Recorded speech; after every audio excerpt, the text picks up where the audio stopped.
Assalamualaikum warahmatullahi wabarakatuh.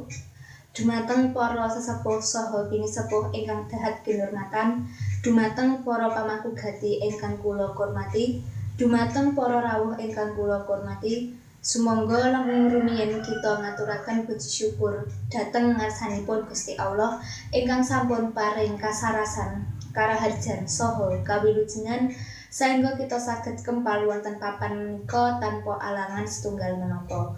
Shalawat sarta salam mugi tansah katatepaken dhateng Nabi Agung Muhammad sallallahu alaihi wasallam ingkang kita tenggal syafaatipun wonten yaumul akhir. Para rawuh ingkang kula hormati, kula minangka sesulih saking kulawarga Bapak Adi badhe ngaturaken panuwun dumateng para rawuh sedaya amargi sampun kersa rawuh wonten papan menika.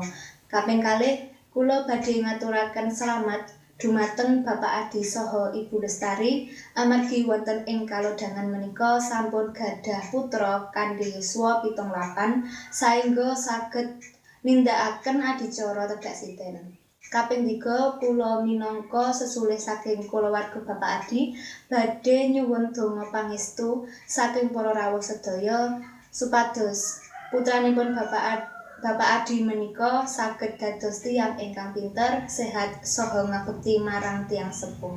Mugi-mugi pangajab kita sedaya saged dipun ijabah dhateng Gusti Allah. Amin. Cekap semanten atur kawula mbok pilih wonten perintah kanjengipun kula nyuwun agunging samudra pangaksani. Nuwun.